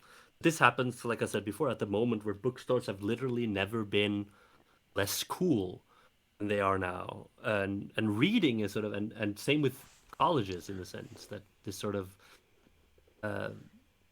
intellectual milieus have never been less vibrant, in my opinion, than they are right now. It's like, but that maybe where the hope lies, that maybe we can wrest Bookcore away from like the Harry Potter nerds. Someone said before. Yeah, that We've is. literally been You need to through take a lot away from decade. the Harry Potter nerds. Yeah, there's a lot. You need to fucking take their lunch money. If you've been in publishing or even literature adjacent, like for the last decade, there's been Harry Potter began it, but there's been like a decade of like young adult fiction just like ruling the roost across the board. It's been awful. And that's why I sort of tried in the Discord to fight a little bit back against this sort of book, but which ones? This is not. Yeah. Well, it's not the quirky nerd part of Bookcore, but the ones that that wasn't isolated from Sure. other life, because the nerdery is the withdrawal. There is a side to like intellectual engagement that is actually more open, and was, believe it or not, at a certain time cool. Yeah. From the beats, like from the 60s and so on, there is a tradition that's much more interesting, that only really exists in like a well-funded cultural institutions that are, they're like geriatric institutions now. And I think this sort of longing for escaping to those, and those are still like the beacons in our culture of what a life that isn't entirely determined by algorithm. Algorithm, your exploitation of your own labor, Yeah. your own the undermining and cannibalization of your own futures, etc. Well, this is also interesting because, like, I know we're running out of time here, but like this kind of goes to when I talk about the Indianization of culture. The longing for something tangible. We've talked about this before about the knowledge of whatever, like menswear, right? Like there's this idea of the snob, like we call it snobbery a little bit, but like there is something different about like when you learn about vintage through handling it, or learning about menswear by putting it on, and like Sean Crowley being able to pick things and learn it on the hand, as opposed to like some list that some guy made about dating Levi's. Like there's a difference there when you get to actually handle it. That might be at the core of this whole thing with Bookcore, because I guess with the resurgence of books, like we talk about the whole like the young adult thing, right? But I feel like the young adult market is starting to go down now. Like I feel like there's less books like that are becoming successful, and a lot more. And maybe this just comes with the fact that as generations move into another cohort, the buying power kind of goes with them, right? Where like I feel like a lot of I realized this recently. A lot of commercials now, when I was a kid, they're targeting like my parents or grandparents, but now they're targeting like millennials, right? Like I think of like the Geico commercials. Before it's all about saving money, and then now it's like there's a whole thing now, or maybe it's progressive. I don't know which one it is, but like there's a whole set of commercials about not being like your parents, right? Like when you save money, and I feel like that's definitely targeting how this new generation as it moves, like the new target generation, and and same thing with a lot of TV shows now are kind of like millennial focused, right? Like, but like I don't know, it's kind of different. Maybe like already we had that with like Friends and Seinfeld, where like it's indicative of like the 20-year-olds watching it. Maybe that is the case, and that's what I'm seeing here. But like with books and everything, as indianization gets bigger, I feel like there is less focus on fiction in that way. There's a lot of stuff like crying in H Mart, right? Which is out right now, very popular amongst maybe again because I'm Asian or whatever, but like amongst younger people around my age, they're not reading these fiction books, that are lost in this world that can be a franchise. It's like, these more personal, more nuanced or complicated stories. And I feel like, at that core, like the return to books like that, maybe not a return, but a appreciation for this that kind of book can come with like a new appreciation for analog film. Like film is such a big thing. This is kind of like, nostalgia or regression in a sense of those kinds of creative outlets, maybe whether you're consuming it or performing it, but again, the downside or the irony that you said, right, about like having social media be at the pulse of this, like, yeah, a lot of people are getting into film, but now at a certain point it's going to be that Instagram is going to be full of film pictures, like the whole photo dump conversation happening right now about social media, how like for a while we talked about this at the beginning of the Discord, where like the influencers have moved away from posting very nice posed things, and in fact now are just kind of like faux dumping candids, on their Instagram feed, is now becoming so saturated. People are calling out the whole candid photo dump thing, and so I feel like books are just like another form of that right now. We're at the beginning of it, it's again, only time will tell where we go, if it becomes so performative or so contrived, if Bookcore will go in that way. But as of right now, it's still new and it's not as common. So we'll see if brands try and invoke it. I think it's a lot harder to invoke than, again, film photography or affecting a film like thing, or dumping photos or whatever, or, Well, yeah, because I feel listening like to indie bands. the look can't come from like one place, because it has to be Yeah, like, exactly. oh, you're like, you've been around, you're from everywhere. Yeah, exactly. So that's the good part of it, right?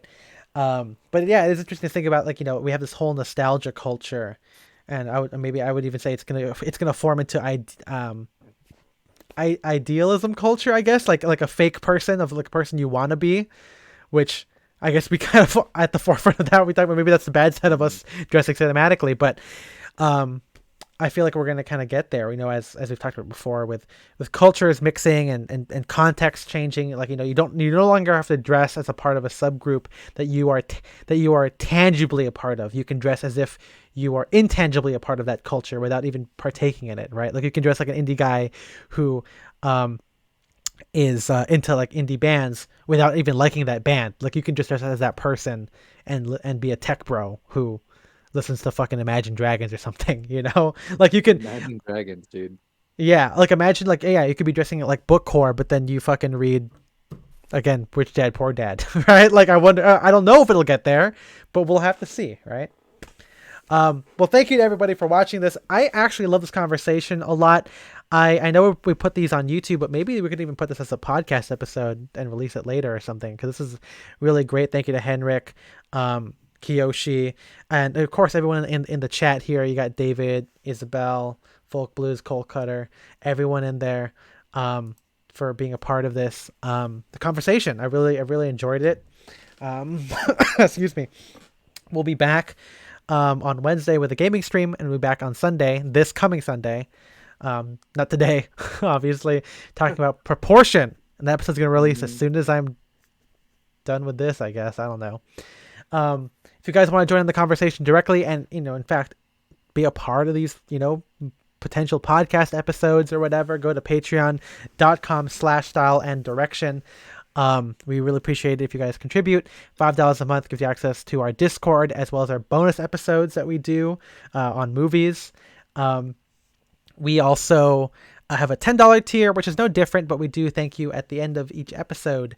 So, MJ, who are we thanking today? We are thanking our Sadcast fanatics tonight: Austin Malott, Shane Curry, Philip Gregard, Audrey Jessica, and Jarrett Colian. We appreciate you guys a lot. Again, keep an eye out for some new episodes, new essays, lots of great stuff coming in 2022.